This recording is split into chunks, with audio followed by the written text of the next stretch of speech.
So today, with the MiniBrute, we're going to do something really simple. We're going to create this patch, which is also the first patch in the cookbook. And I'm going to explain what's happening, why we're doing things the way we're doing them as we go. But I'm going to try to keep it as simple as possible and try to be as quick as possible. So first things first, we need to go back to a null patch. So check out your MiniBrute cookbook. I will link to the description.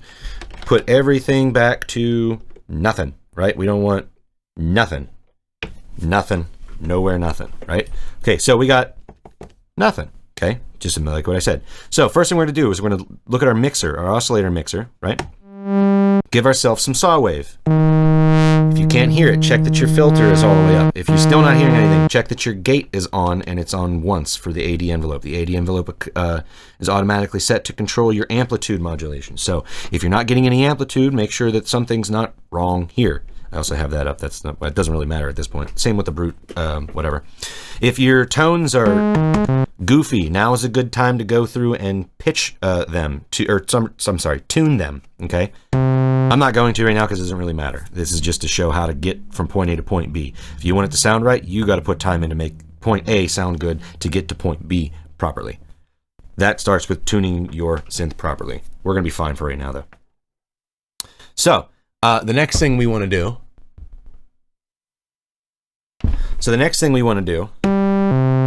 is control how the sound is going to move, okay? How much of it, because right now it's very static. It's not moving. It's just, it's very, it is what it is, right? So we're going to adjust that with the cutoff filter, okay? Now, we're set to low pass mode, which is fine, which is pretty normal. That's where I like to keep it most of the time. And the cutoff filter adjusts how much of the low pass filter allows the low to come through, right? So it starts low, goes high, okay? So how much of the low is coming through, low pass, right? So what we're gonna do is we're gonna set it to about 1030, because what we're gonna do is we're gonna have the filter actually come closed on us, right? Now how we're gonna do that is we have to tell it how much we want it to go up. We're gonna do that with our frequency modulation knob. This adjusts how much of the frequency modulation from the ADSR envelope affects the cutoff frequency of the filter.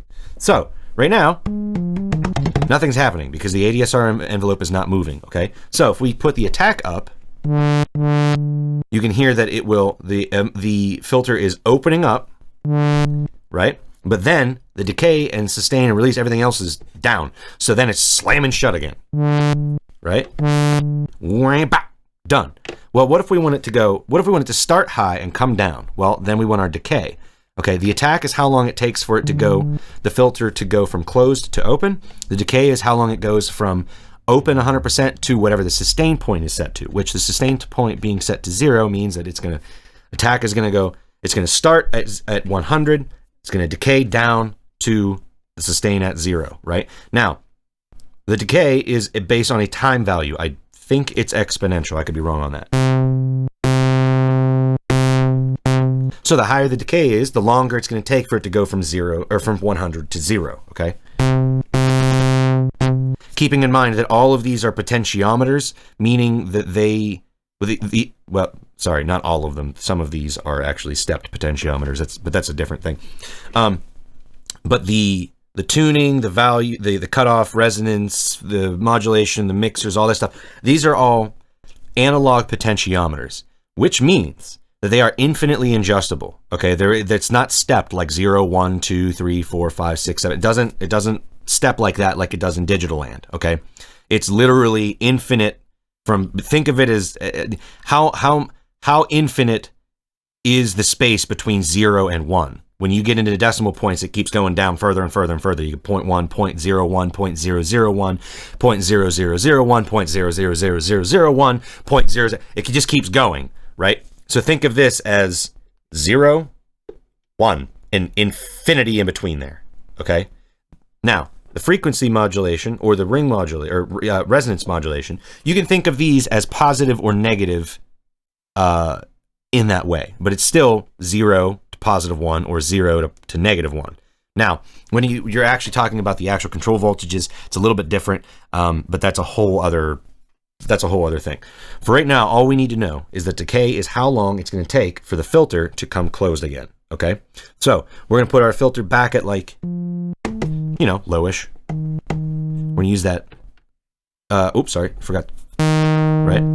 So we use the frequency modulation to adjust how much it goes from, if this is 0, how far forward is, what is this, positive 50. So how far forward is positive 50 from here? You know what I mean? Or how far is it going to go based on what this goes? So everything works together. So you kind of have to find the balance to get to what you want to get to. Now,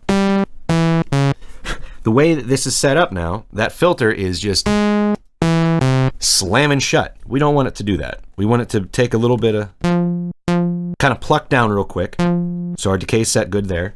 Okay. And we're going to add just a little bit of release. Because then that way, what we can do is add just a little bit of release to the attack and decay envelope.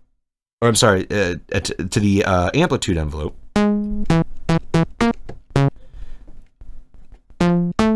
And as long as the decay on the amplitude envelope is a little bit longer than the release on the ADSR envelope for the filter, you should have a nice smooth roll off whenever you let go.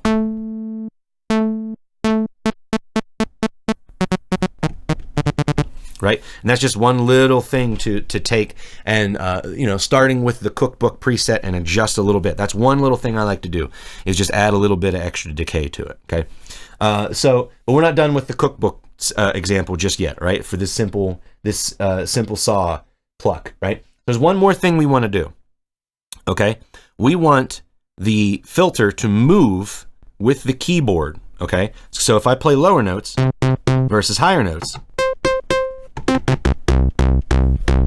right? So if I turn the filter all the way down,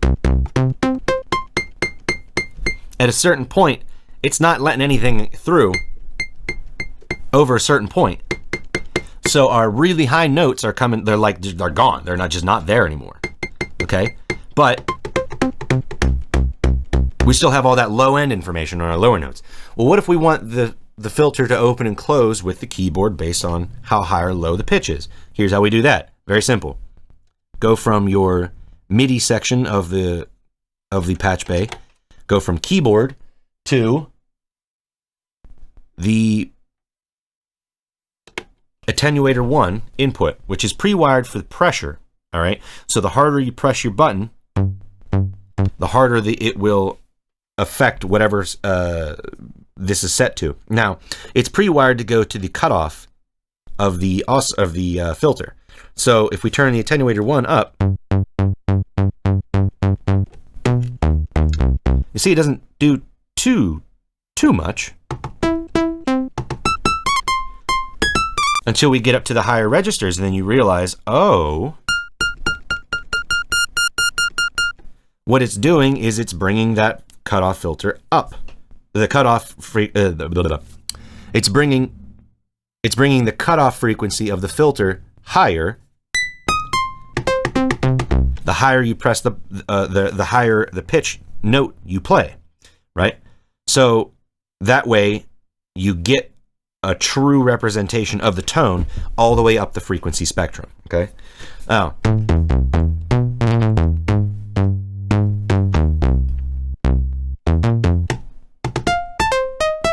Now, you can adjust the entire thing to taste, right? This is just a launching point, just a starting point. Maybe you don't like that saw wave. That's fine. Turn the saw wave off. Use a square wave. Maybe you want a triangle. Maybe you want a combination of the three of them. Put a little bit of stank on it with some noise.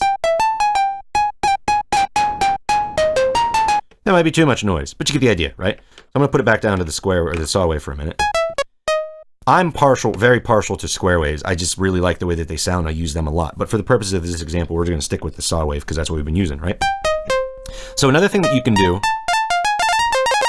is, obviously, using the arpeggiator. It'll let me. Right? So if we adjust the decay and the release,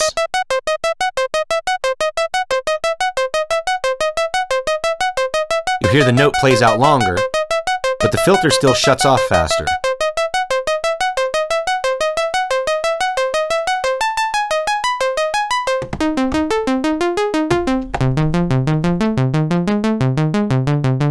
So if you just extend the decay and the release a little bit, you can kind of smooth it out just a little bit more. And then I can tell you from experience, if you put that through a reverb and some delay, put some other little fun things on it, just a real simple something like that, right?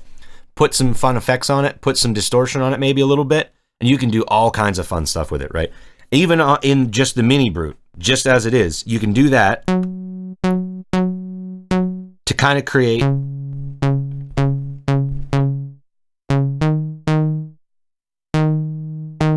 kind of like a little bit of a reverb tail to it, right? Put some brute factor into it.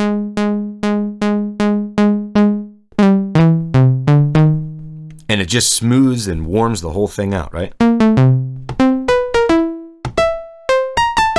Now, maybe you decide that with the brute factor in, the filter is too harsh, right?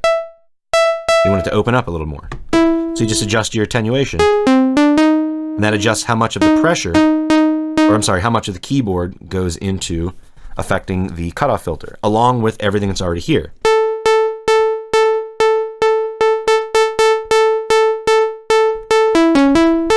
Now the difference here is that because the ADSR envelope is naturally routed through the frequency modulation knob, this is controlled by this. And the keyboard is controlled by this. So you can adjust how much of each one affects the sound and really hone it in to taste exactly what you want, right? So, I'm already over 10 minutes on explaining this. There you have it. There's the simple saw from the Arturia cookbook. I'm going to do more of these, I think, where I will start from zero, make the patch, explain how it works, why it works. This was a very simple one, right? You have the sound, you open the filter, you adjust the filter. Very simple. Some of the more complicated ones will be a bit longer, and I will try to find ways to make the videos shorter and more digestible. But I appreciate you watching. If you like this kind of stuff, subscribe so I know, and I will keep making more.